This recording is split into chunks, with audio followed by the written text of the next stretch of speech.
to the very first episode of Breaking Mayberry, bottle episodes. The Baywatch Nights of our show. The show that takes the regular Breaking Mayberry idea and gets sexy. Oh, why did you make so much eye contact with me on that? We're going to ride this out all the way through. Yeah. Prolonged eye contact for the entire time. Yeah, we really jumped from, like, the pure sexlessness of the Andy Griffith Show to just the horniest television show in the history of humanity.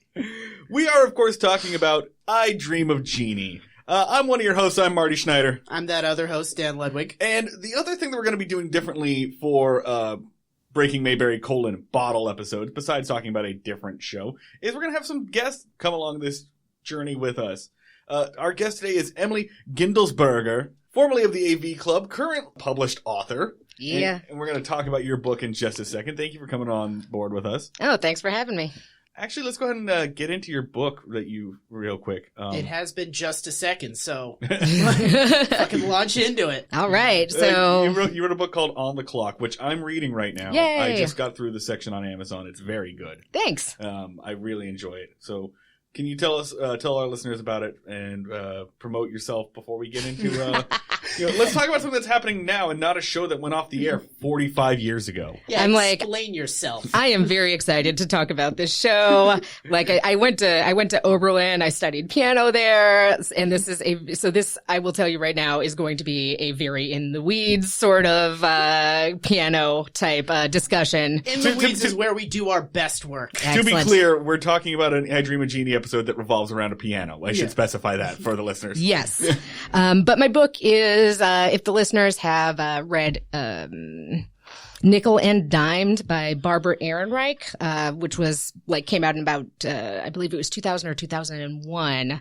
And I wanted to do sort of an update of that for modern low wage work, which is extremely technologically monitored, and you sort of have no time to rest ever if you are in one of these places that I went to work myself to be able to sort of chronicle what it feels like to work in one of these places, because it feels kind of miserable. And I went to work there myself because nobody's going to read a sad book. And which places?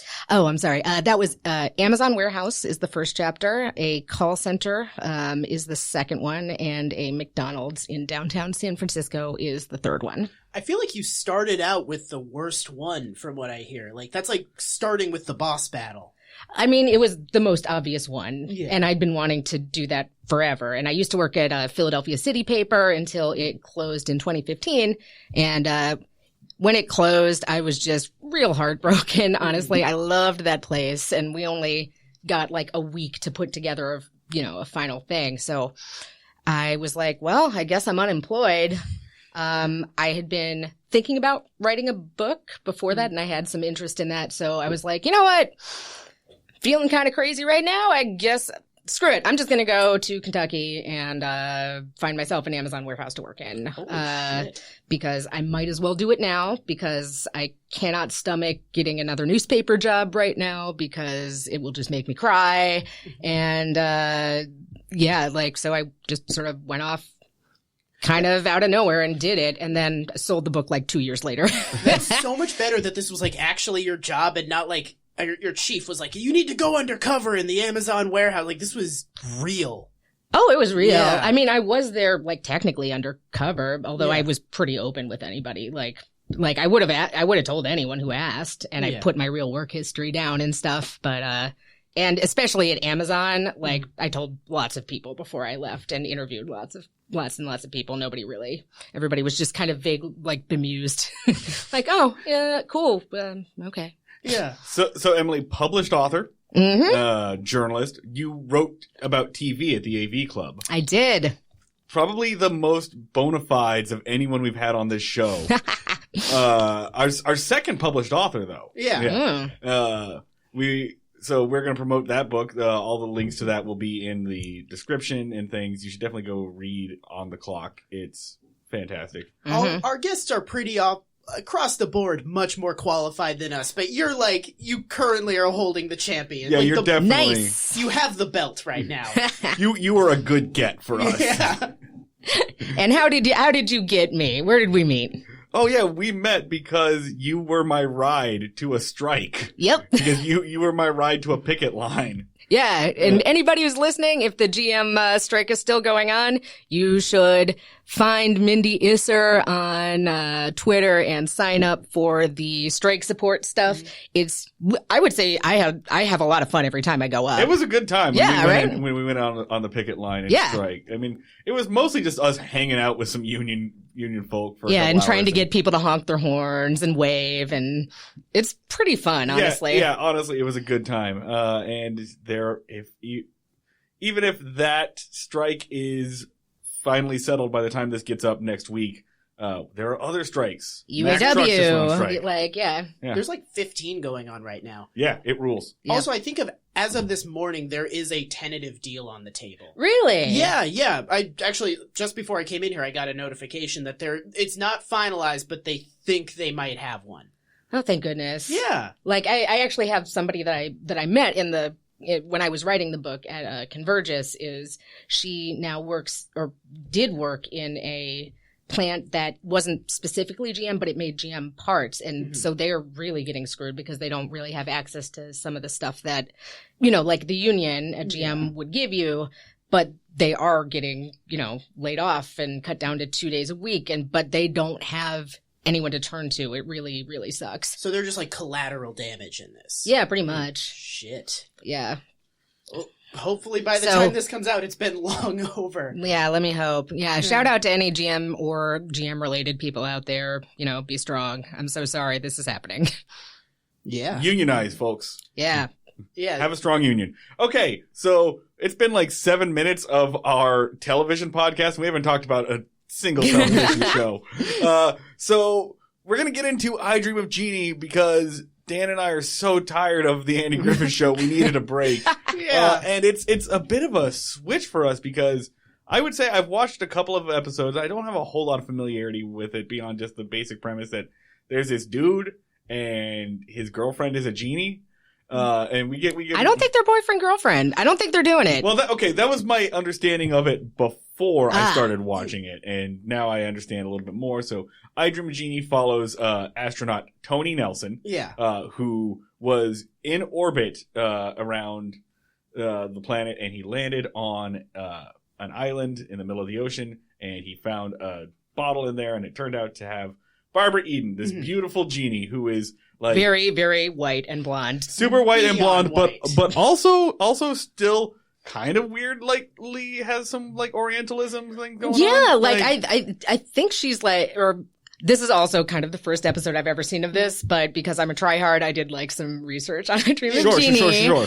And there's actually like a lot of like weird Islamic stuff. Like there's one where they have to go to Mecca. Yeah. Like it's very and whenever they go to visit her family, they're mostly like, pegged as like Middle Eastern. In like Genie Land, which is basically Agrabah. Yeah. She's from like a country entirely of demigods, which is so I went back a couple of times on whether or not they're dating from watching this. I'm pretty sure, like in the early seasons at least, they're in like a casual relationship because they do act super coupley, like they go out to dinner and stuff, but also he is trying to hit on other women constantly. Yeah, they're rude. Yeah. They're super in that like phase of the relationship where it's like, well, we haven't talked about being official yet. Yeah. So it's okay if I hook up with someone else. And she's not on board with it because she's constantly getting jealous of it. Except when she creates a second Tony so that she can fool around with him. That's an episode. Yeah. That's an episode that happens. Oh, yeah. She creates a clone of Tony, and then they are hardcore committed relationship. So it's basically they're in like a right now Brooklyn relationship where or the old It's Complicated on Facebook. It's been 3 years and there's no concrete agreement on how exclusive they are, or if they're exclusive at all. I'm just like, okay, like she, like this bottle with a beautiful woman in it who calls you master and does everything that you ask her to. And I'm just like, way to go, Tony. Yeah. You didn't ask her to sleep with you. I'm pretty sure you did not.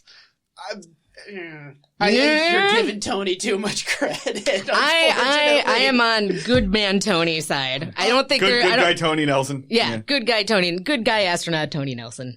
Before we came in on this, we like, just from what I remembered from watching it on Nick at Night as a kid, I was like, all right, so this show is going to be disgusting because it's like there's the vaguely the whitewashing of a Middle Eastern person element.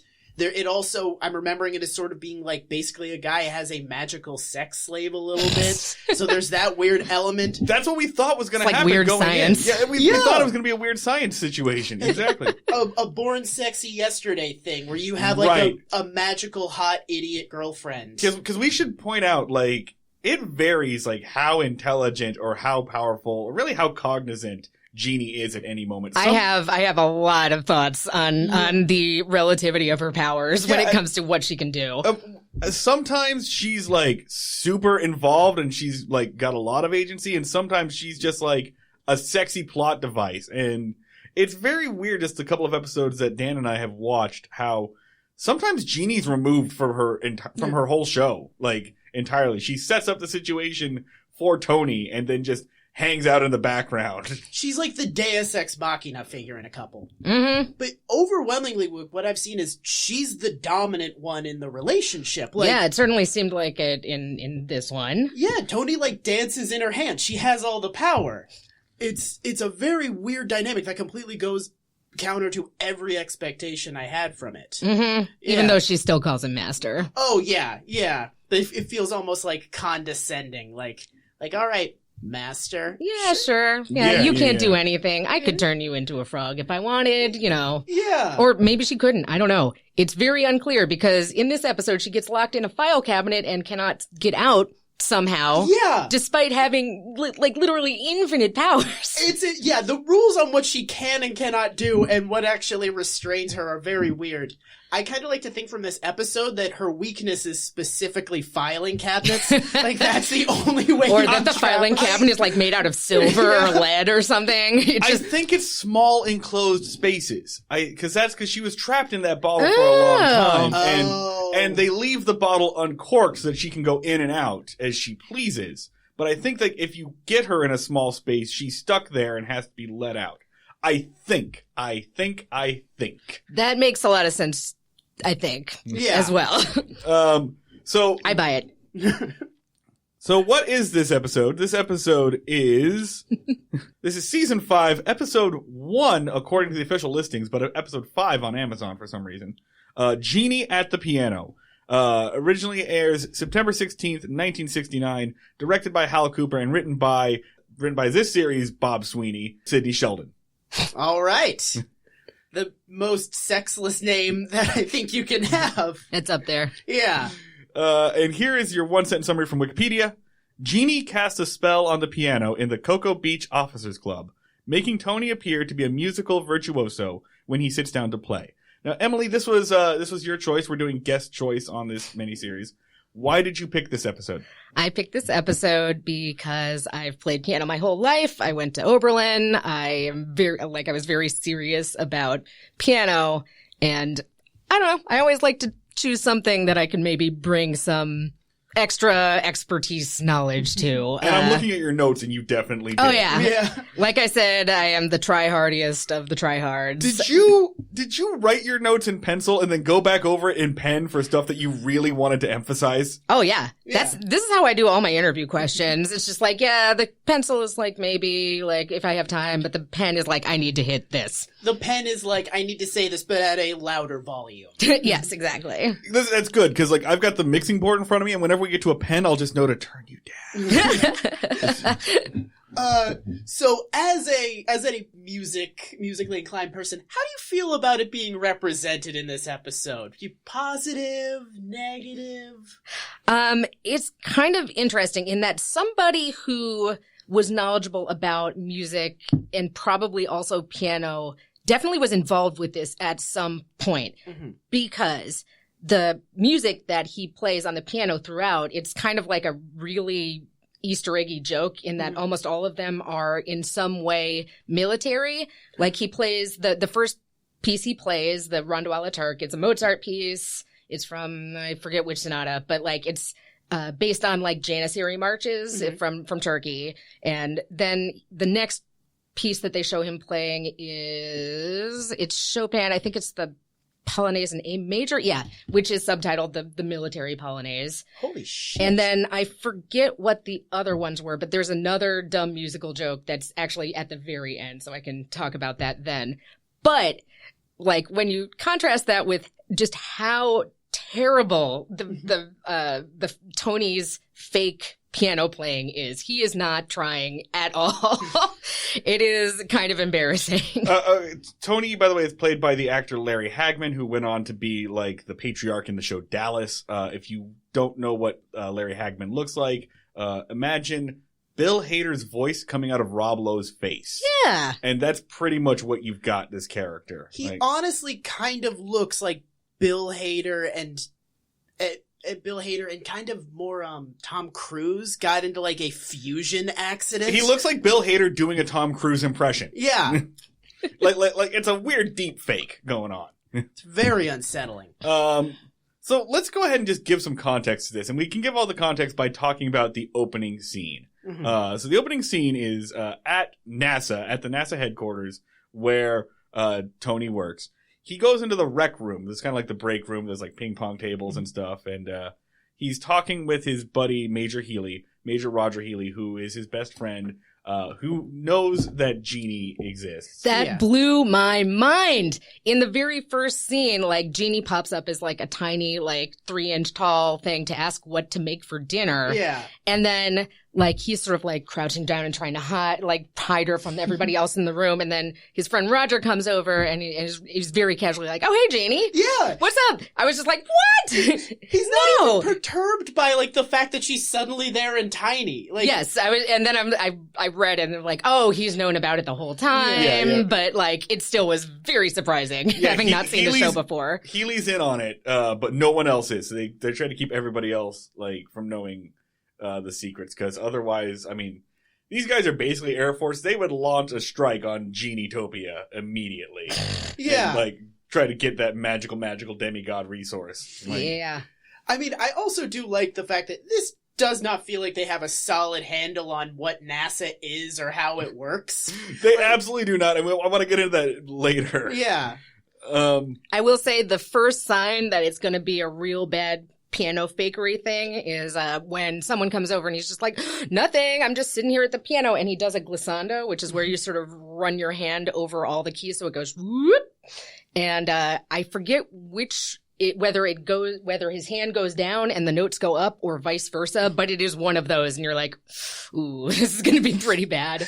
That's like the easiest thing to replicate. Yeah, all you have to do is just like, could we do that again? Just go the other way. Yeah, it's the thing children do when you give them a piano for the first time. Yes, and it is one of the most fun things to do. It will actually give you little marks on your fingernails. I actually have some right now. You see right there? Boop. Holy shit. So and you've just been like really doing glissandos all day before this? No, it's just permanent. It takes some time to grow out, basically. That's just a thing you have now. Yeah, it's just if you play piano and seriously, you tend to have those on at least your right hand. Like guitar calluses. Yeah. Okay. So look, if you want to tell if someone does piano, just look right at their first and second fingers on their right hand. It's a good way to find out if someone's being completely full of shit when they say that they play piano. Like, show me your fingernails. That's also a good way to find lesbians, I've found. So. All right. Cool. That's definitely staying in the final edit of the podcast. Tony's in his break room, and Jeannie appears very tiny, like next to a little NASA cup that is on the like little red piano that's in the break room for some reason. They had to make a giant coffee mug for this 2-second bit. And it doesn't look like it's made out of paper mache. Like, they had the props department actually, like, use plaster to make a giant mug. That delights me, especially given how low budget the rest of the settings seem to be, like especially the concert hall at the end. And she appears basically saying, "Hey, what do you want for dinner? Do you want like chicken, fish, or do you want yak meat?" No, it was yak saddle. Yak saddle. What? I was confused about the saddle part. I was thinking that maybe it was like specifically the saddle area. Definitely not accurate, but I was just picturing like her specifically hacking off the lower back of the yak. She's just got one of those like meat charts where that shows you what each cut of a cow is, but it's just for a yak. I imagine it would all be the same, right? Yeah. Yeah, they're kind of the We're pretty similar anatomically. With the dinner thing, it is also, again, sort of an illustration of how they don't totally have a grasp on the rules of her powers, because she can just, like, conjure all three of them. It would be very easy. They have access to infinite food. They are a post-scarcity couple. Exactly. And they just, like, everyone forgets that constantly. It's really weird. I'm like, yeah, I guess it would be hard to have, if she actually had infinite powers, it would be hard to, like, you know, have a show that had any conflict in it. But even so, it does feel very silly sometimes. That is sort of the thing, is, like, for having just the ultimate MacGuffin, the show somehow manages to have pretty solid stakes throughout. And it's completely based on the thing of, like, well, why can't Jeannie just do this? And the show just goes like, hey, shut up. Like, we're trying to do a TV show here. Yeah, because. Shut up, you nerd. Yeah. Yeah. It's, just say to yourself, it's just a show. I should really just relax. Yeah, this show, like, one of the really nice things about it is it does not take itself too seriously at all. Yeah. Which is a welcome break from the Andy Griffith Show, which takes itself so seriously and is just out to, like, instill values in America. Yeah. Also, like, on that note, like, I love the incidental music in this show because it very much underlines, it's, like, do-do-do-do-do-do-do-do-do-do-do-do, and, it's just so cheerful and so, it's, like, very distinct from other shows. I love it. And it's, like, the background music as they're going through just events. It's so 70s, but, like, lighthearted 70s. Like, it's kind of like a raunchy Brady Bunch theme. Like, it definitely feels like that music, but for two people that are living, like, in a bachelor pad together. Yeah, it's very delightful. Yeah. It made me very happy. Major Bellows, which is Tony's boss, comes in and he's mostly the antagonist. He's the guy that they're really trying to hide stuff from. Yeah. Major Bellows comes in, and he kind of wants to hassle Tony, and he's like, Tony, why are you all hunched over that piano like that? Is his accent British or just fancy? Fancy. Fancy? Yeah. Yeah. And he's like, Tony, what are you doing? Are you okay? You're just hunched over like that. And he's very stuffy about it. And Tony's like, Jeannie disappears. And Tony goes, oh, no, I'm just looking at piano, just hanging out, tickling the ivories. Does the wrong way, glissando. Yeah. And Glissando's like a fucking idiot. And that's when Bellows was like, oh, I didn't know you knew how to play. And Tony goes, oh, I can't. I don't know how. Oh, play us something. And Tony says, I wish I could, because it's been 5 years and he hasn't fucking figured this out yet, that you can't say the word wish. Yeah. He should have honestly, like, trained this out of himself using, like, Pavlovian messages. Like, he should just be sitting in his house, like, whipping himself every time he says the word wish. Yeah, that should have been, like, well out of his vocabulary by now, right? Like... And weirdly enough, again, when I was looking some of this stuff up, like, him suddenly being able to play the piano is a plot point in, I think, more than one previous episode. And I'm pretty sure that that guy, like the guy who's always, what's the name of the Looney Tunes frog that sings? Michigan J. Frog. Yeah. It seems like the guy that's doing this now is the guy who keeps seeing Michigan J. Frog. and no one will believe him. This interaction where someone just says, like, I used to play when I was a child, I don't remember how to do any of it, that would normally just prompt a, okay, cool. Yeah, that's fine. Yeah, I don't want to play right now. I'm very out of practice. Like, I don't particularly want to hear someone who doesn't know how to play the piano play the piano. That doesn't sound aesthetically pleasing to me at all. What is fascinating is, so he, like, eventually gets, like, coerced into sitting down, and all of a sudden his hands start playing this song, Rondo alla Turk, this Mozart piece that, frankly, like, if you study piano seriously, you play that when you're 8. Like, yes, it is not a super complicated piece, honestly. But what's really interesting is there's bum notes in it. Like, more than a few, and it's a really weird arrangement that they do, and I'm sure it's just so that the timing for the commercial break will work out. But I think my feeling on this is that they just had somebody on staff that was pretty good at piano, and they got them to record this weird version And that was like the best take they got. I love the idea of this like meta level where like they literally just found some guy on set that can play piano and made them do this for the premise of this show, which is we found a guy on at work that says he can play the piano and made him do it. Yeah. Are all of the renditions on the piano subpar throughout the episode? No. Okay. That one is, I don't think it's noticeable to anybody but like someone who studied piano real serious, but like there's bum notes in that, but I think that's because they couldn't use a normal recording of it because they had to make it sync up with the commercial breaks. Whereas most of the other times they're like, it's more complicated music and they're also just like doing it the actual, like you could find a recording of it that would work whereas you would not be able to find a recording of this. Ah, okay. So I think that's what happened. So, and that's it. He plays really well, and everyone's like, oh, he can play really well. And then everybody gathers around and applauds. I'm just like, no, man, that's not what happened. Yeah. and then they go to commercial. They play the theme song, and they go to commercial. I've seen 5 episodes of this show so far, and every single time I'm watching it for the first time, and I go, oh, that's a pretty good opening gag. I wonder what the rest of the episode will be about. Oh, that's the setup for the episode? It's just like, no, they didn't do cold opens back then. Because I was like, how do you stretch this into a fucking plot? That's like a one-off joke. How are we going to do 22 minutes of this? Yeah. No, it's an entire thing where the stakes are he's really good at a thing and his life is going to be really chill and easy from now on. And this is our problem that the episode is based around. Because we come back from commercial and it's like the end of that scene. It like shows up right as he stopped playing piano. I was like, hey, good job playing piano, man. And everyone claps, and then Major Bellows gets a real hard-on for this. Yes, you can't hide this sort of talent. He's a genius. I'm just like, yo, that is not a hard song. like it was fine. Yeah.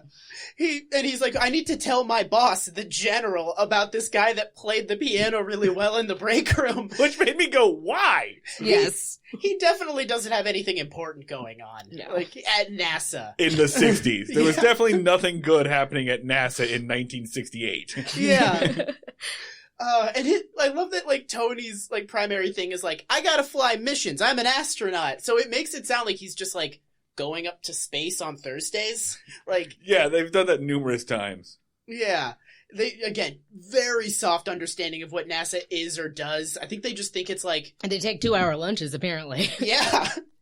They're just doing, like, highballs in the break room before doing space missions. So now we're back at Tony's office, and he's yelling at Jeannie, and we've talked about this a couple of times, how it's like sometimes jokes don't age well. Yeah. There's a joke in here I think has aged worse than any other joke we've ever dealt with on the show.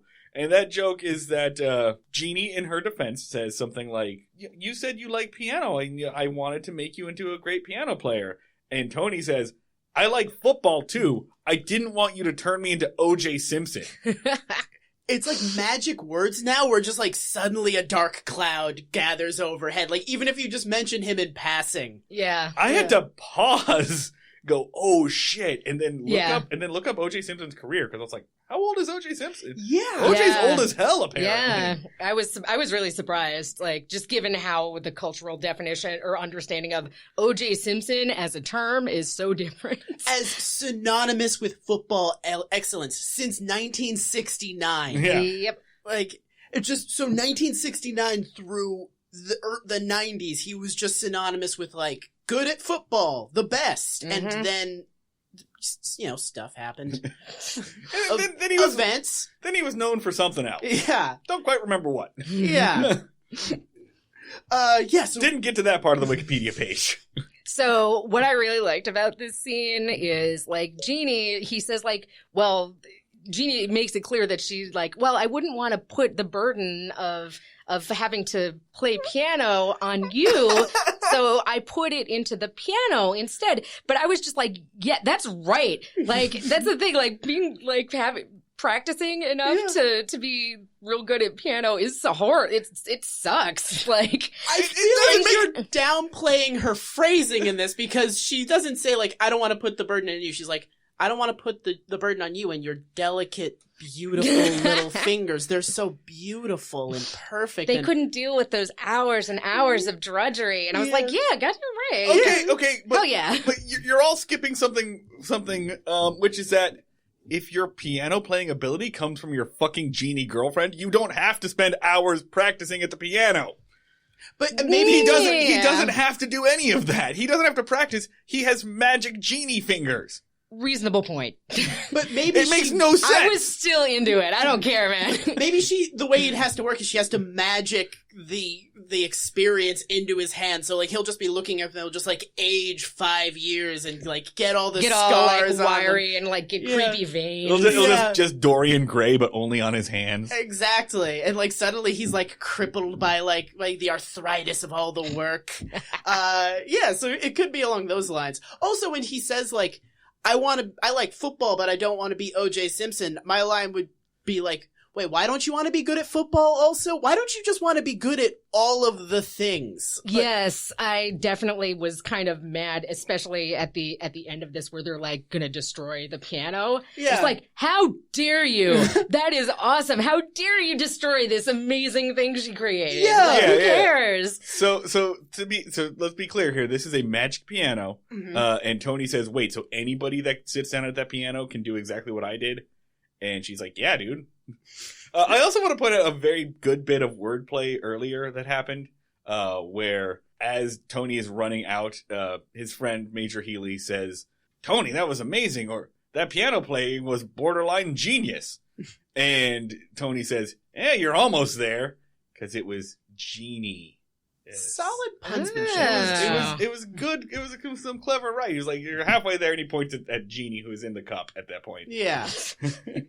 I did not pick that up at all. I thought it was learning new things every day. I thought it was a good piece of writing. Yeah. She shrinks a lot in this episode. She does. Yeah. So he asked her to turn it back. Somebody who worked on this show had a shrinking fetish. 100%.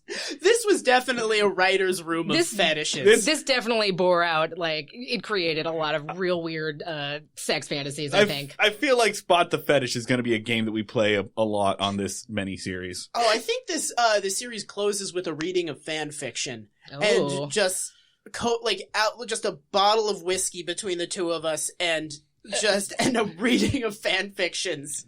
Awesome. All right, so he asked Jeannie to turn it back, and she says, like, again, bafflingly, she can't. For some reason, it just has to, like, play itself out. So he just runs back to the break room. She turned the piano into a jukebox, or a player piano, basically, is what it is. She just invented the player piano. Yes. There is a great shot of Tony sprinting full speed through the hallways to and get then back just to the... body checking that old man off of the piano bench, which was awesome. Hard elbow to the ribs, too. Not a shove. Like, he puts his shoulder and elbow into it and launches him a little bit. Yeah, let's explain what's happening here. We cut to the break room where Major Bellows is talking to the general, and he's just like, you'd be amazed. Tony just sat at this piano, and he was just gonna play like this. Yeah. And like right as he's about to put his fingers to the keys, Tony just body checks him like a hockey player and just shoves him to the ground. Just like, it looks real. Like, not like a pratfall. Like, I feel like the guy that plays Bellows got no prompt. He was like, oh yeah, he's gonna come up and give you like a light shove, and then like they were like, hey, guy who plays Tony. Hit him. It's much better if you hit him. Well, Larry Hagman was not a small man. He was a big dude. Larry Hagman apparently was also like real drunk. He was very difficult to work with. So that is what I was just like, I wonder if this was one of his drunk days. Like, and he just did that by accident. That definitely tracks for everything we've seen so far, including the shitty piano playing that he does. Because you can definitely chalk that up to like, he's a little day drunk during these. Yeah, no, this was season 5. Like, everyone had just learned how to fucking deal with it. But, like, he was apparently a monster to work with. Yeah. Holy shit. So here's the fun part, right? Is that he starts to play, and the general is just like, I'm taking you off of flight duty, and we're going to put you on tour. Which, number one, I don't think that's a thing that NASA can do. Yeah. No, it is absolutely not. and number two, no offense to the concert pianists out in the world, but astronaut to concert pianist is a major downgrade. Yeah. Hey, no, I disagree. Look, That's going to get us in Disagree the strongly. most trouble than Okay, anything okay, we've said hang on. on this show. Number one, lots of people can play the piano.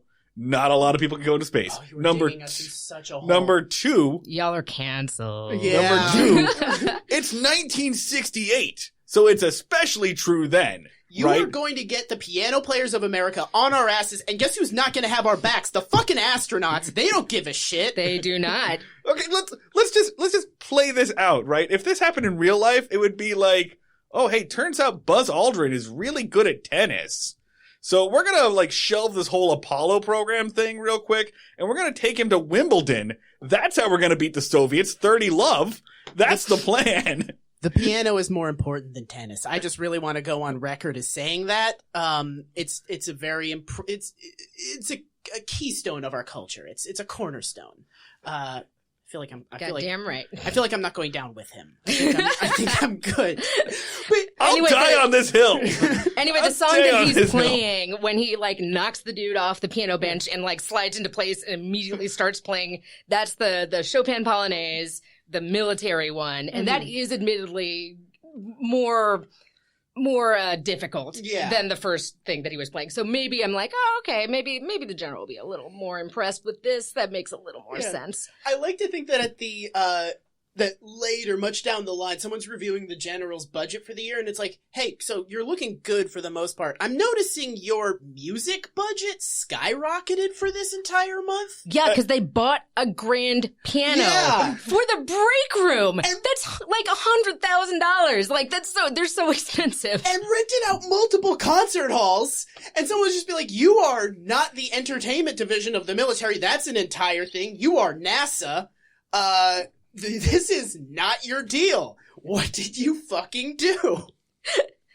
All right, so then there's a commercial break, and Yeah. then we're back at home, and Jeannie has a real dope yellow gown. I was hoping we'd talk about Jeannie's dope fashion sense. Yes, I love it. I want that gown. I would wear it. And that's all about that for that scene, I think. Other than they book a tour and like all the this makes it a little better in that like all the tour venues that they book are military bases and stuff like that. So I was like, okay, that makes a little bit more sense. And for some reason, Major Healy is now like his agent, his like tour manager. And he booked the tour in one afternoon. Yeah, just put it all together. It's just like, it's real easy to do that. Like, this is something I'm very on the fence about. Healy comes out in an outfit, a powder blue jacket with a chain and sunglasses, and I'm on the fence about this.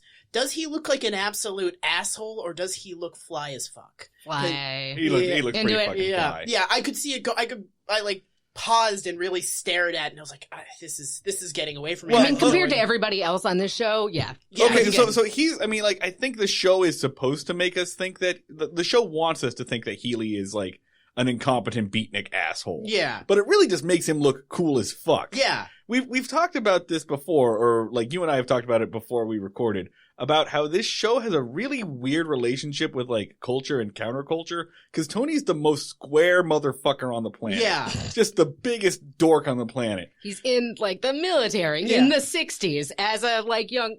How old is he supposed to be? Is he in his early 30s? He could be Late 25 or 45. I have no fucking idea. He's Yeah, got that, I feel he's like got that's a common thing with like men between 1950 and 1970. Yeah. You're just like they go from child to 40 like instantly. instantly. He's got that like Marvel superhero in late 2030-ish.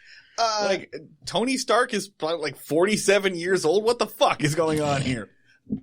So the theory I like espoused from the lost episode that we have is that this is sort of a show about the being like the square mainstream people and looking in at the counterculture where they were like having Woodstock and a bunch of like free love and stuff and kind of staring into it enviously, because I feel like Jeannie can sort of be seen as that, where she's very like very wishy-washy. Yeah. Not wishy-washy, but like kind of crazy and wild. She's like the dream girl. Yeah, she's like a magical Dharma from Dharma and Greg. Yes. Yeah, so I think this is sort of, the envy of the counterculture. I think she's sort of a stand-in for that. Yeah, I could see that. Yeah. Yeah, and it's like a complete misunderstanding of what all of it's about as well. So in this scene, we talked about how there's a tour going on.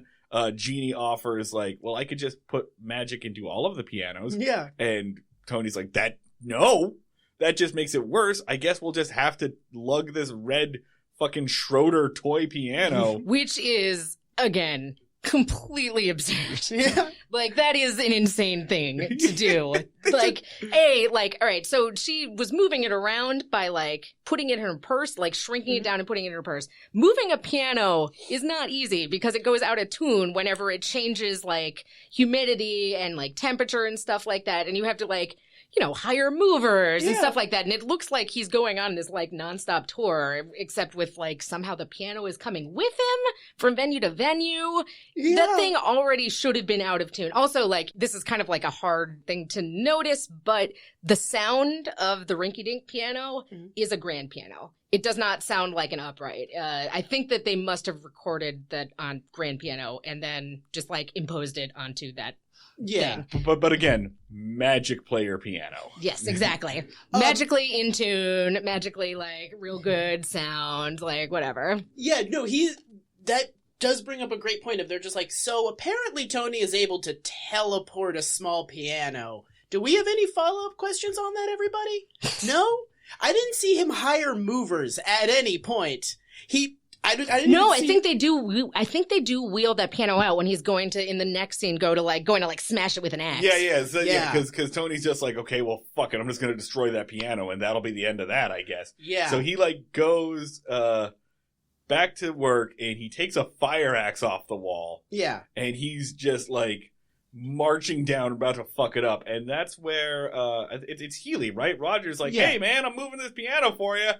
Yeah, and he asks him for a couple of bucks, like, hey, can I tip the movers? And he looks at the axe and goes, you know what, I'll take care of this. I really love how little of a shit Healy gives about anything. He's like Tony's like, you're gonna reveal the existence of my magical girlfriend. And Healy's like, yeah, but also, I think I'm gonna get laid from this. So, yeah, we're visiting, we booked a tour in just, in a place where I got a girl. Yeah. Yeah, why not?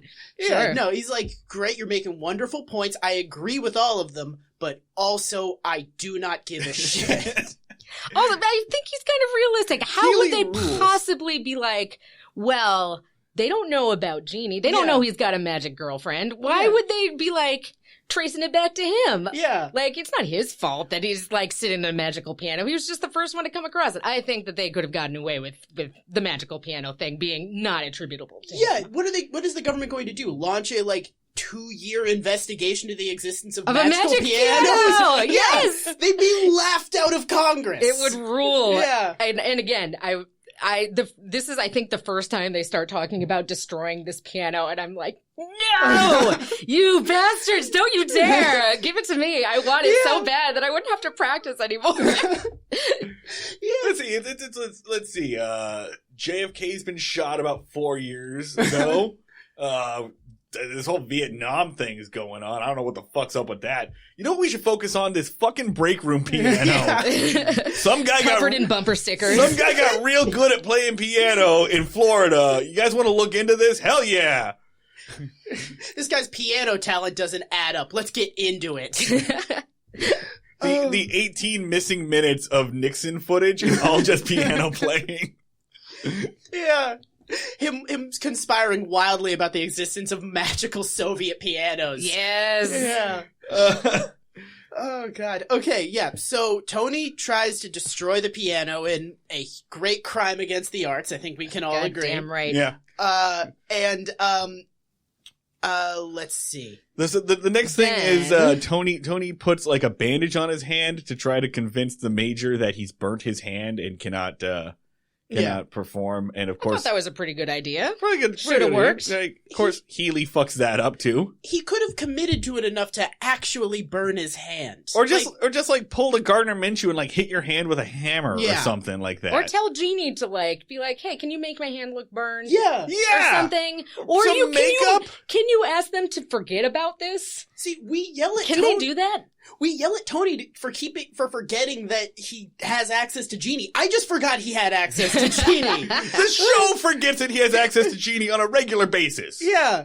No, he could just have Jeannie just make this all go away. Just like, hey, can you make everyone forget about this? Yeah, can you just move the piano to the bio or something? Like, just put it in a swamp where no one will ever find it?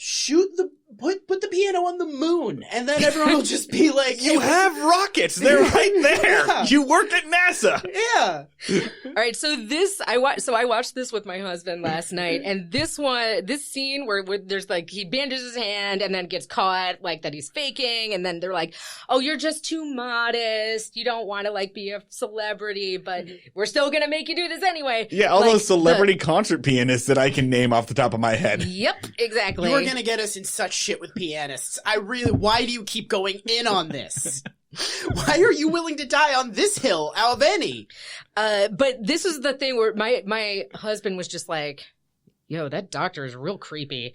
I think, I don't know if it's the I forget who it is, but it's like the guy that is talking about, oh, you're just too modest. He never blinks. Yeah. It's really creepy. Like, he's legit. It's Bellows, Major Bellows. Major Bellows. Yeah. Okay, yeah. But yeah, he like is like, oh, you're just too modest. Like, it's like he's like facing him down or something. Like, it's like really intense and creepy. From like scene 1, Bellows has real issues with like consent. Because Tony is like, I don't agree to do this. And he's like, do it anyway. Yeah, you do. Yeah, I don't care. You like, secretly what are you Tony going to do? seems to be constantly getting like no consent to anything. No, like Jeannie is doing stuff all the time without asking. What are you going to do though? Is he going to fire him from NASA for not playing the piano?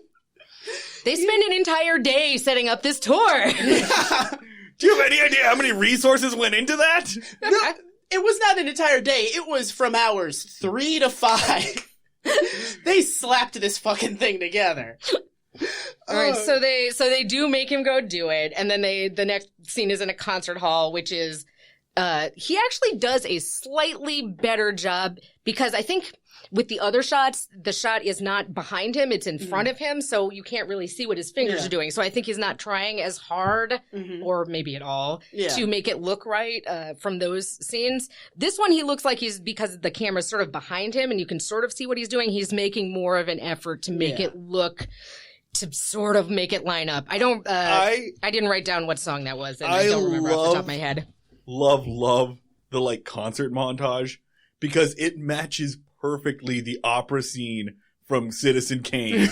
They do that perfectly. Instead of Orson Welles like up in the balcony looking down on his wife and like applauding heavily, it's Jeannie's face superimposed over Tony at the concert. They do Citizen Kane like perfectly. I'm gonna tweet about it. I'm gonna match up the screenshots. But it's amazing what I loved it. I loved every bit. And then like little headlines flash like astronaut turned pianist who turns heads. That I could actually kind of see because like gimmicks are pretty big thing in classical music. But yeah, like I just wanted one of those headlines to be like astronaut pianist. An astronaut is a pianist. Pianist astronaut. And then one of them just be like, Vietnam War escalates. There's an astronaut that can play the piano. Oh, yeah, that would have been the best bit. Yeah. Yeah, and then like the major and the general are at first I thought they were like collecting money or whatever, like looking at like stacks of cash, but they're just reading headlines. Like they're super psyched about this. Yeah, they're sitting there like the two grumpy dudes in the Muppets. Yeah! It really looked like that box that they're always in. What's their names again? Statler and Waldorf. Yeah, that's it. Perfect Statler and Waldorf energy. Yeah, and there was a lot. Is this the scene where they have the really obvious stock footage of an audience like clapping and then like round of a like standing ovation? Yes. It looks the film stock. It looks really different from whenever they show Jeannie or anybody else that's a character in the audience. Extremely Citizen Kane. That's also how the scene looks. Yeah, they blew their entire budget on large cups. They blew it on large cup and renting pianos. Yeah, they did not have money for extras. They had a lot of money for large cups and filing cabinets. Their filing cabinet budget is insane. Okay, so then they go back. The next scene is in the rec room again, where they find out that they have sold the old dinky piano and replaced it with, again, a grand piano that is probably like, even in 1969 dollars, is probably at least 50 grand. Yeah. Like, it is like when you were talking about like, oh, the music budget for the for the Air Force, like for NASA or whatever he's in. He's in the Air Force, right? Not NASA. Well, he's in the Air Force, but he works for NASA because like Right. most astronauts are Air Force members, and I think NASA might be like a subdivision of that. Yeah. I'm not 100% sure how that works. They do have him doing like flight missions, which I don't know doing what. Like, Probably is he bombing the bombing Viet Cong. people? Like, right? That would be what he was doing. Well, Yeah. he was doing like test and orbit stuff. Like they put him into orbit a couple of times, and that's how he met Jeannie. Was like his shuttle was in orbit around the Earth, and it crashed back to Earth on an island. So he's like part of the space race, which is again, these guys all have way more important shit to be doing right Yes. now. yeah. But like, I don't think they're just like, hey, let's do our Thursday afternoon space launch. It's usually like, this is a big thing and some people might die. Yeah, this is the one thing we're gonna get to do this year. Yeah. And Nobody had died yet in the space program in 1969, right? When was the Challenger? not until was it the Columbia? Well, Which one was first? didn't the Apollo 9 blow up first? One of the early Apollos explode. It was like right before Apollo 13, right? Oh, okay. Apollo 11 makes it to the moon. That's the one that lands. Right. Apollo 9 had a fire, I believe, or something on board. The Challenger isn't until 1984. Yeah, that is like year I was born. Do not remember it. So it was a while before, and Columbia was after that, right? Yeah. That would be crazy if the Challenger explosion was your first memory. Oh. Like, I was born on the day the Challenger exploded.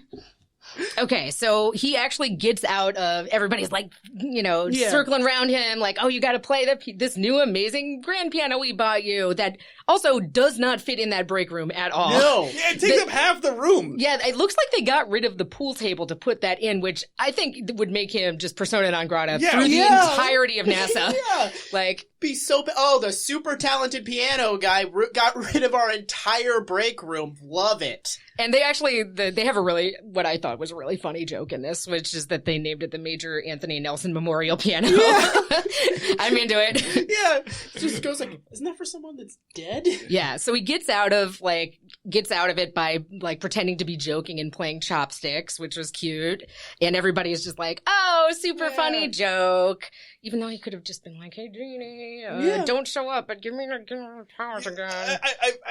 It's weird, like that they don't have like a link between the two. Like he doesn't have a way to like summon Jeannie at any point. Yeah, Jeannie pretty much just comes and goes as she pleases, and if she's not around, Tony can't do shit about it. He can't do shit to get her there. You can't like call her. I think it's like a really good thing about this episode that Tony is in hell for the entire time. Like, there's no point where he's like, well, this situation is less than ideal. I do like the attention. He's just like, I hate every second of this. I hate being upstage. I hate the people clapping for me. I'm super mad at my magic girlfriend for making all this happen. my magic maybe girlfriend. Yeah. My magic, it's weird, ambiguous. My best friend is just running through with this so that he can hook up with some girl in Indiana. Yeah. He's not enjoying any part of this. He's like just off frame of every scene, just chain smoking with a shaking hand, be like, I'm so over my head, I'm freaking out. Okay. I want to get through the office and the filing cabinet because I want to talk about the kid. I love the kid. Oh, the kid. Okay, so let's get through this. So they go back to the office, and he's yelling at Healy to try to figure out where the fuck that piano went. Yeah. Jeannie blinks in and she's in the filing cabinet, right? Solid. Yeah, really looking for the solid. pawn slip, I think. Yeah, right. So she's looking for, and they find the bill of sale. They find out who the piano was sold to. And they sold it for $60. Yeah. As I recall. And so she actually goes inside the filing cabinet to dig As a for tiny Genie. Which you did not need a genie for that. Oh no, the filing cabinet was locked, and so she blinked herself inside to get in there. And I think Major Healy was in the room at the time. I think that's why she did it. Yeah. And they make another giant check for her to hold. They really love the tiny Jeannie thing. Yeah, they do. Also, do you think maybe, I feel like there's like just one episode, like maybe like episode 2 of the show where it's just Jeannie sitting down and be like, okay, here's how my powers work. Yeah, I think I would understand this show more if I had watched any other episodes. She just has like a PowerPoint presentation like, I can make myself small and go places. I cannot teleport things. Hands, can't put magic in those. Inanimate objects, totally. Or you can put magic in hands, but it will be a terrible burden. Yeah. It'll ruin your beautiful hands. And then just like a close-up picture on one of the slides of Tony's hands. Yeah, how they would look. Yeah.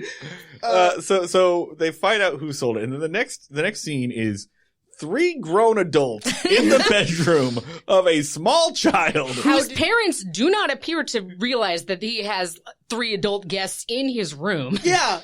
So there's this kid, a little black kid, probably like 11 or 12, and this kid fucking rules. Yes, this kid rules. The episode. Yes, I am all about this little kid. He definitely just tries to basically rip off the people because it's sold for $60. He's asking, they offer him $100, and he's like, my mom bought this for me so I could learn how to play the piano. Are you $100 for a mother's love? And I'm a member of a minority group? Yes. And I was like, wow, that is not a thing. I don't know. That sounded really weirdly like current to me. The like minority group thing. I guess I didn't realize that was a phrase that was being used on television in 1969. I feel like they've been able to say that on TV for like 20 minutes. Like, this just became, you could say minority on TV, like, in 1968. Even the kid sounds like he just thought to say it, right? Yeah. Because he says, like, talk about taking advantage of a little kid,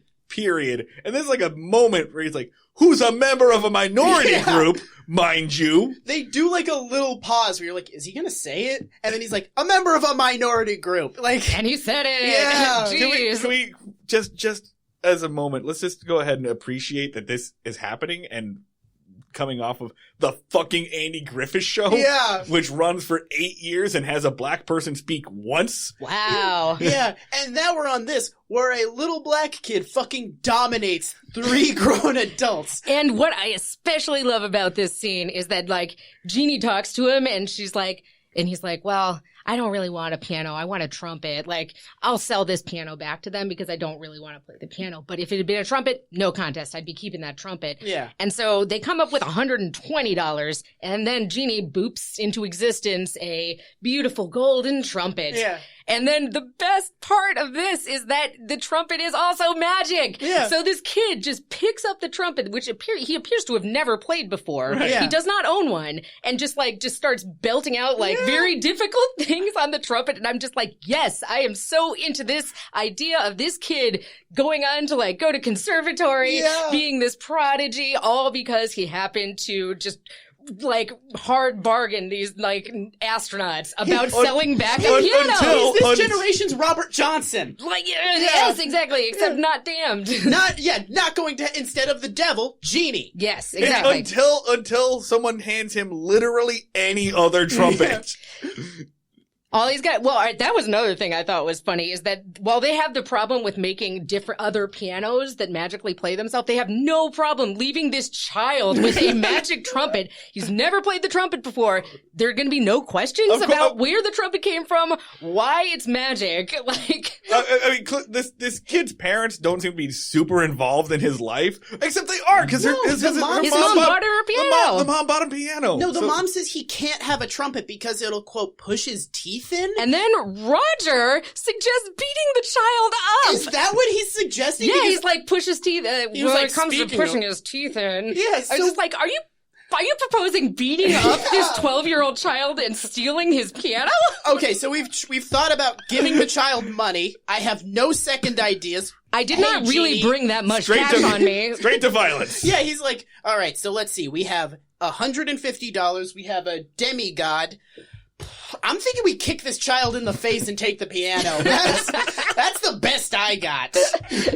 Anyway, I was just super happy, and I know that, and that kid is gonna do well for himself in Yeah, life. You can't do a smash and grab with a piano.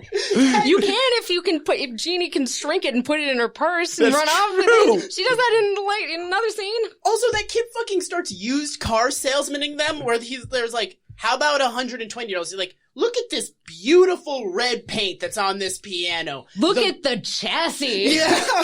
Is chassis an official, like... No. Okay. No, that is that's not a real thing. Okay. I didn't know. Edit I out the it was part funny. edit out the part of that joke going over your head. Yeah, no, it's so good. This kid kicks ass. I want to hang out with this kid, and he would be like I would basically regress to a child, and he would be like the cool kid who can boss me around. Like, yeah, I just see this guy, like, I'm picturing this guy today, this kid, what, it's been like 1969, it's been like 50 years. I'm just picturing this guy as like first trumpet, like a middle-aged guy, first trumpet. He's been there for like the last 40 years. Yeah. Like, he's just like in an orchestra. I'm just like, man, that was weird. I got this Jeannie trumpet. I see. So I have two ways where I can ruin this for you.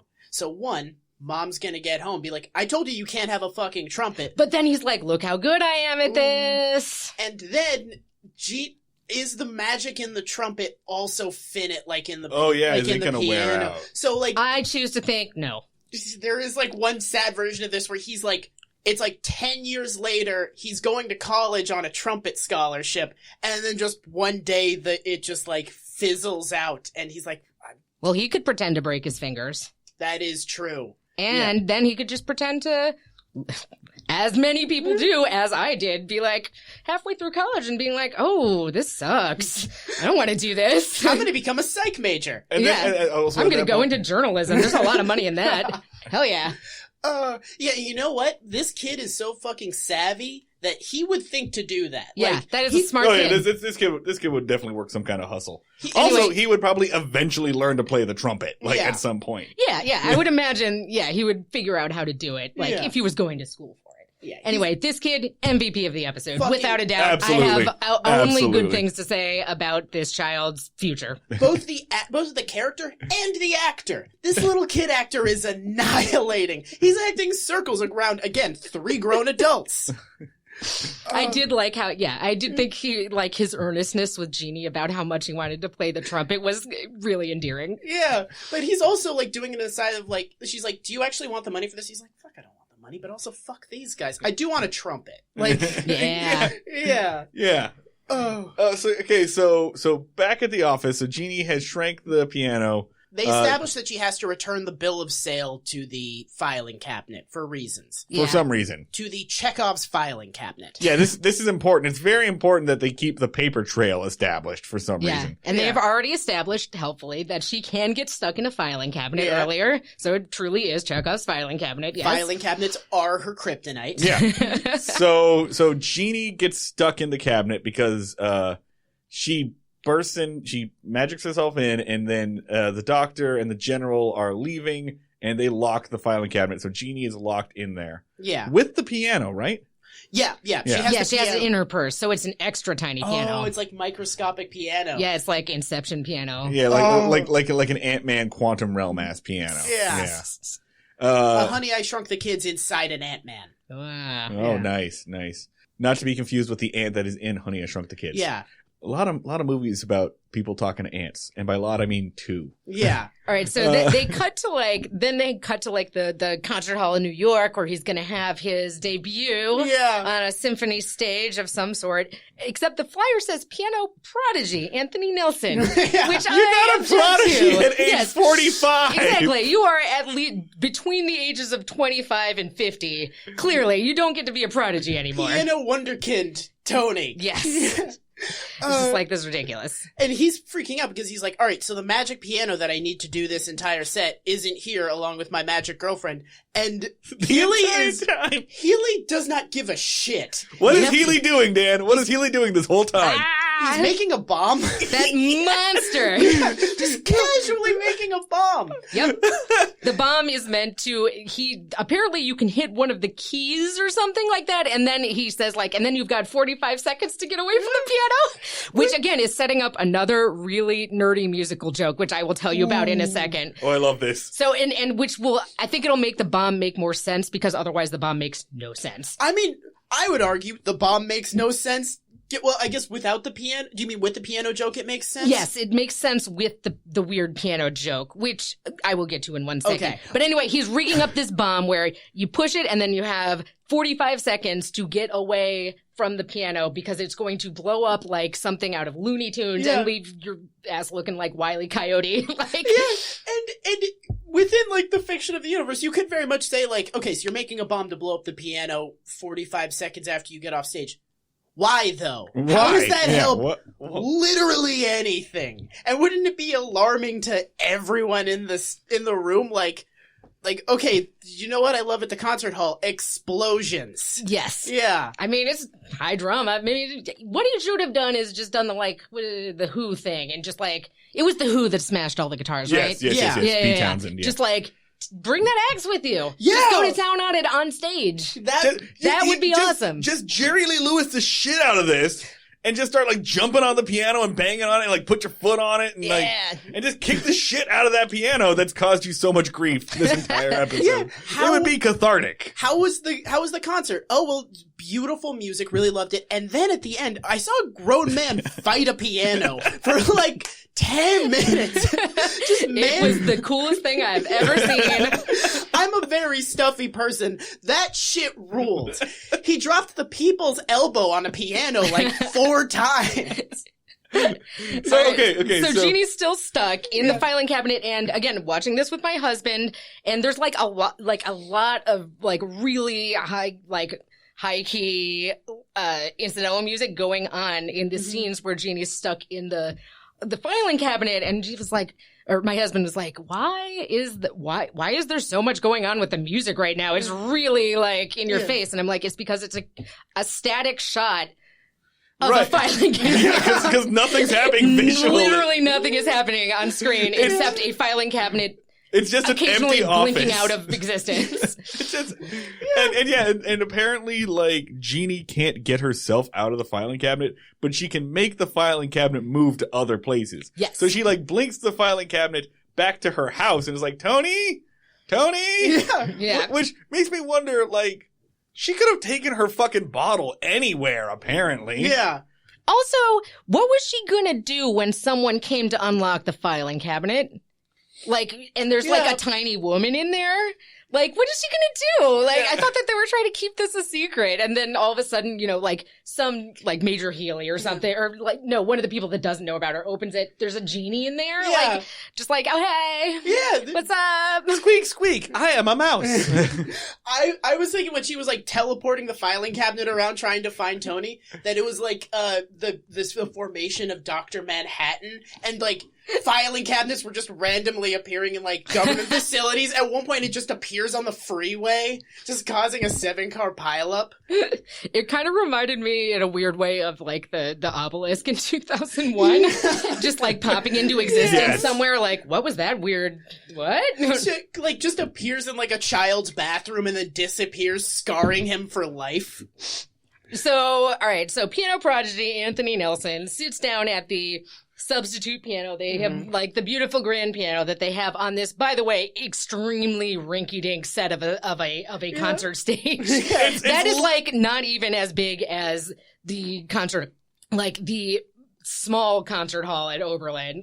It was just embarrassing. But I think I've seen punk shows with bigger stages. Yes. No, it was the size of Kung Fu neckties. Yeah. He was actually playing in the basement of the First Unitarian Church. Yes, it was very, very much you just invested in some velvet curtains, I see, and some more stock footage of a concert hall with people applauding. It all went to the cut budget.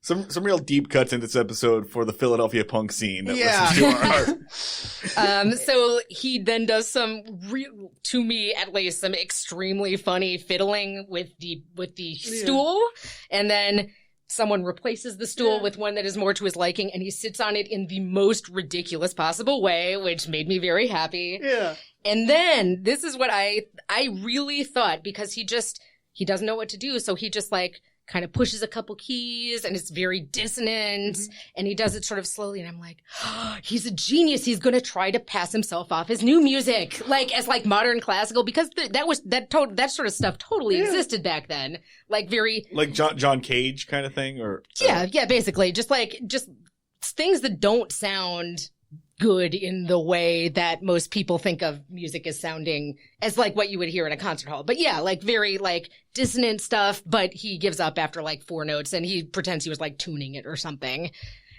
Or he could do the Miles Davis thing of coming out playing 1 note and then walking off stage, and people would be like, oh, I'm here to see him think. Yeah, and then he, like, tries to blame it on the stool. Like, he tries to, like, fuck with the stool to make it look like he's unhappy about that, and they bring a new one out to him way too fast. Mm-hmm. Yeah, he's just trying to stall for time, and then he makes them take away the piano, and just kind of, like, sits absentmindedly at a stool. He does, like, they think he's doing stage magic, right? And Yeah, because the filing cabinet appears on stage. Yes. Yeah, it's like, magic? At a piano concert? I never. Like from the Statler and Waldorf balconies. Yeah, like, ugh, tacky. Yeah. And he like yells at a filing cabinet, which no one is finding weird. I was just like, oh, this is very modern. I see. Yeah. I don't care for this beatnik music. He's a tortured genius. The art brings out his madness. He yells at a filing cabinet for a little bit. On stage. In front of everybody. And then they bring out the little red piano. He plays it. It starts I guess going. he must let her out at some point. If they bring the red piano out, I assume. I didn't see him open the drawer, but it seems like she got out somehow. It feels like, they jumped ahead. Yeah. Yeah, the whole sequence is very hard to follow, honestly. Yeah, the direction of this kind of breaks down in the last act. Yes. So he starts playing the piano. It goes great. Do you want to tell us about the music that he is playing at all? Okay, here is the reason for, so like he plays the pieces, it sounds like he's done with the concert, and then he activates the 45-second timer on the bomb, and then sort of like putters around, and then I guess decides everybody's screaming encore, encore, and he looks panicked because the bomb's going to go off. And so the joke is there's a Chopin piece called the Minute Waltz, which is usually like if you play it at like super, super top speed, like really fast, it'll take a minute. Usually it'll take like 2 minutes or 2 minutes 30 or something like that. But they play it at double time, so it only takes 30 seconds to play the Minute Waltz, which is the stupid joke because he had to cram it into the 45 seconds before the bomb went off. So it sounds super ridiculous because it sounds like Alvin and the Chipmunks piano, right?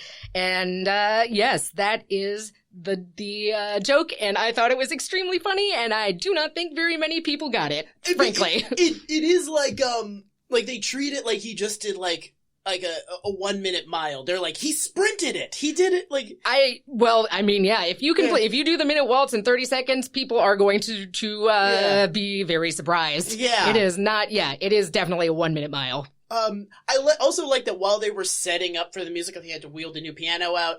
Haley just was like, oh, real quick, I gotta put the IED in the piano. We're still going with that plan, right? I know we're really behind on schedule, but we gotta blow up this piano on stage. Because it rules. And also there was that was another line that I thought was really funny is like after he plays this insanely fast thing, preternaturally fast, like then obviously the piano blows up, like his face is covered in soot like Wile E. Coyote. Yeah. Yes. And then like everybody in the audience is just looking at one another, and I think one of the military guys says to the other, I guess that piano just couldn't take it. Which I was like, that is a good line. I'm into it. Yeah. That was a very good closing line. It's such a good capper. Yeah. And also, end of episode. Yeah. Nothing is solved. There's also just a guy in like a tuxedo with just a piece of piano jutting out of his chest. Yeah, I also like that when he's exploded, it is like a Looney Tunes explosion. Yes, it is. Like his collar is all frayed. It looks like Elmer like Fudd, or yeah. It looks like Bugs Bunny just plugged up his gun with 2 fingers. Yes. Yeah. So that's the fucking episode. I think we can say rules? Yeah, no. Yeah, I was into it. I thought it was, pretty good. It was better than I expected. Yeah. The disconnect between the quality of this premise and the quality of each episode we've watched is insane. Really? Yeah, I mean, they've all been really good from what we've watched. Mm-hmm. And, again, if you told me this premise, I'd be like, that sounds horrible. Yeah. Yeah, I would not think very highly. But, yeah, it is just an entire premise built on the idea of, we're gonna fucking ignore the premise. Yeah. If we were smart, we would have talked about our rating system in advance. Uh-oh. On our normal Andy Griffith episodes, we do a Barney meter, we do an Andy meter, which is how good is this episode, and we do a FIFO meter, which is how fucking weird and gross is this episode. I don't think that's going to be a problem with this. So I think we're just going to call these magic points. Okay, yeah, that sounds good and not at all crazy. That definitely doesn't sound like something you'd give out in a preschool. Yeah. So let's talk about our magic points. Let's talk about our magic points. You definitely don't want to take a second pass at that? No. Okay, cool. Yeah, cool. Going with it. I liked this episode a lot.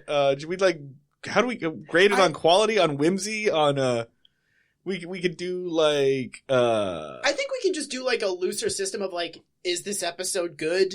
Does this episode rule? Is it good? Does it suck? I think let's just go with let's just go system. Final thoughts. Emily, what do you think about this episode? Would you watch more I Dream of Jeannie based on this? I'm probably not going to, because I do not have time to start a 7-season series at the moment. I tend to be more of a completist, and I'm trying to write another book right now, so I am not allowing myself television. But if I were, I might watch another few episodes of that. I don't think we're doing a rating system to close out. I don't think it makes any sense because we have no frame of reference for it. That's fair. It's a fair point. So that means I don't really have a closer for this other than keep on being magical, I guess. Nope. A better show would have figured out these things before having a guest in the studio. Would have figured out. All right, so close out. Bye? Emily Guendelsberger, where can people find you and your work and stuff that you do on the internet, and where can we get copies of your book? You can get, ideally, copies of the book at your local independent bookstore, because they do need your support to be able to keep up with Amazon, and Amazon sells most of its new books for 45% profit, or not 45, 45 cents profit. So independent bookstores who have to sell it at a slightly higher margin, it's really hard for them to keep up. I would, if you just go buy it at a bookstore that's close to you. And you get a human experience. And And, I would or get it from your library. I don't care. As long as I would just like people to read it. It's important literature that the people need to know about. Yeah, and I say fuck a lot. Perfect. That is a huge plus that you should have led with. I've gotten some interesting, I can't seem to get reviewed anywhere, which is irritating. But all my Goodreads reviews, there's a bunch of them that are just well, I would take this more seriously if she didn't say fuck so much. And I was well, or F star CK so much. I'm just y'all, I'm writing about poverty and desperation. Fuck you. And honestly, that's one of the things I like about it is it's a very informative, but almost informal kind of read. Nobody's gonna read it. That's the thing. People don't read books that aren't fun to read. Yeah. I spent 15 years figuring out how to make things fun, and I did this myself specifically so that I could write about it in a funny way. Because you can't write about other people's horrible experiences at work in a funny way. You can do that if it's you. Yeah. So, and I feel they just from that wanted to put the cold, emotionless detachment, so that it's less real. If you show emotion about this stuff and say fucking things like that, then it's real, and they want it to be just a clinical study. Yes. In this shit. Fuck that. I'm just you wouldn't have read it if it was a clinical study. Let's be honest here. Yeah. So that's it. Emily Guendelsberger, thank you for being on the show. Thank you to Brothers Rye, who is still going to be our music for this because I don't want to bother getting another musician for this. Yeah. You know where to find us if you want to support us for some reason. Get us patreon.com/breakingmayberry. If you want to find us on the internet, facebook.com/Breaking Mayberry. Email us at breakingmayberry@gmail.com. On the internet, I am at Schneid Remarks. I'm at the Luds, 2 Ds. The show is at Break Mayberry. Emily, you got any socials? Yeah, Emily G on Twitter, EmilYGee. All right. And that is all of this. So from all of us here at Breaking Mayberry bottle episodes, remember, you can't put that genie back in the bottle. Fuck that.